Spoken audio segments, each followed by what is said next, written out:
होगा कि बजट के ऊपर हम कुछ बोलने जा रहे हैं, लेकिन ये जो प्रेस कॉन्फ्रेंस है एक बड़े ही गंभीर इशू के ऊपर है और ख़ासकर जो इनसेंसिटिविटी कह रहे हैं या कैर्लेसनेस कह रहे हैं उमर अब्दुल्ला सरकार की और उमर अब्दुल्ला साहब की, उसके ऊपर हम ये प्रेस कॉन्फ्रेंस कर रहे हैं। और कहीं ना कहीं मैं इसलिए रिलेट करना चाहता हूँ आज के बजट सेशन के साथ कि जिस समय आज उमर सरकार और उमर अब्दुल्ला केंद्र की तरफ देख रहे होंगे कि जम्मू कश्मीर के लिए बजट क्या आता है, उसी समय पर मैं उमर अब्दुल्ला सरकार को ज़रा कुछ याद करवाना चाहता हूँ कि जहाँ पर आपकी और आपके मंत्रियों की इस समय आंखें शायद चश्मा डालकर आप बैठे होंगे देखने के लिए कि बजट में जम्मू कश्मीर को क्या मिलता है। वहाँ पर एक चीज़ जो बड़ी इंपॉर्टेंट है उमर साहब, वो ये है कि हमें संघ में एक चीज़ सिखाई गई थी और वो संघ का एक गीत है कि देश हमें देता है सब कुछ, हम भी तो कुछ देना सीखें। ये जो गीत है ना उमर साहब, इसमें बहुत बड़ा एक मतलब है कि देश तो हमें सब कुछ देता है, लेकिन हम अपने देश को क्या देते हैं, ये उमर साहब आपको और आपके मंत्रियों को अच्छी तरह से पता होना चाहिए।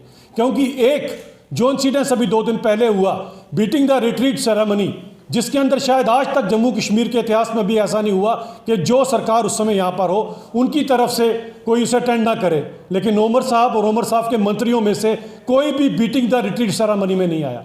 और ये बीटिंग द रिट्रीट सेरेमनी कोई छोटी मोटी बात नहीं है। गणतंत्र भारत, जिसे गणतंत्र कहा जाता है, और वो जो गणतंत्र बना उसके लिए कई लोगों के प्राण, कई लोगों की शहादत और कई लोगों की इसमें योगदान है। जहाँ पर इस देश के संविधान, इसे गणतंत्र बनाने में हमारे बाबा भीमराव अंबेडकर ने हमें इस देश का संविधान दिया, वहाँ पर दूसरी तरफ हमें ये नहीं भूलना चाहिए कि गणतंत्र का उमर साहब असली मतलब क्या है। गणतंत्र 2 लफ्ज़ों से बनता है, एक गण और दूसरा तंत्र।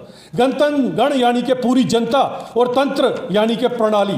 तो जनता द्वारा जो प्रणाली तय की जाती है, जहाँ जिसे कंट्रोल किया जाता है, उसे गणतंत्र कहा जाता है उमर साहब। और ये किसी परिवार तंत्र से कई गुना ऊपर होता है। शायद आप आज भी उसी परिवार तंत्र में जी रहे हैं उमर साहब, इसीलिए आपको गणतंत्र की अहमियत नहीं पता।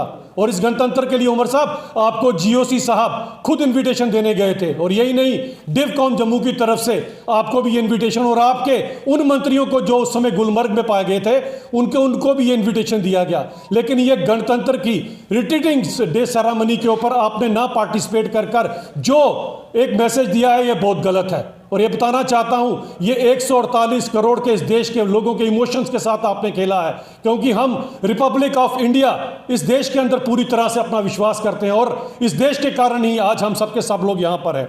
और सबसे बड़ी बात ये आती है कि आपके वो पॉपकॉर्न मंत्री जो बात बात पर फुदकते रहते हैं, बात बात पर उछलते रहते हैं और कहते हैं कि यूनिफाइड कमांड हमारे हाथ में दे दीजिए। आज जब गणतंत्र के अंदर बीटिंग द रिट्रीट सेरेमनी की बारी आई, तो आप में से, उनके पॉपकॉर्न मंत्रियों में से और आप खुद, आप कहीं पर भी नजर नहीं आए।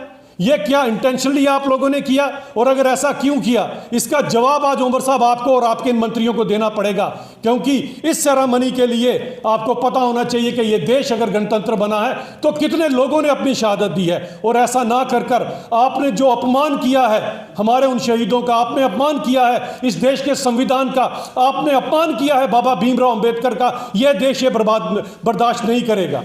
और ये बात याद रखिए उमर साहब, ये सब करने के लिए आज हमें मजबूर होना पड़ता है कि आपकी नेशनल कॉन्फ्रेंस की आइडियोलॉजी नहीं बदली।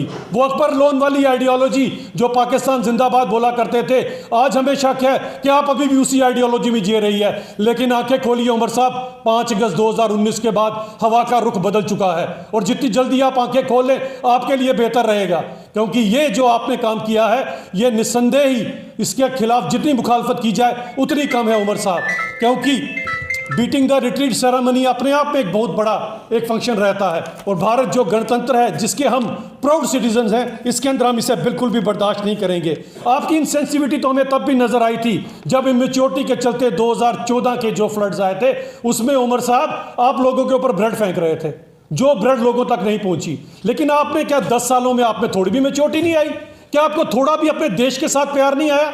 अरे आपके देश में वो जो नीले कलर की छोटी सी एक, आप विदेश की यात्रा करते हैं, उसके ऊपर बड़े बड़े अक्षरों में लिख रखा है republic of India for which we are proud of. I don't know what about you Amar साहब, are you proud or not, but the way you have done the things, this proves that you don't have any emotions for my country.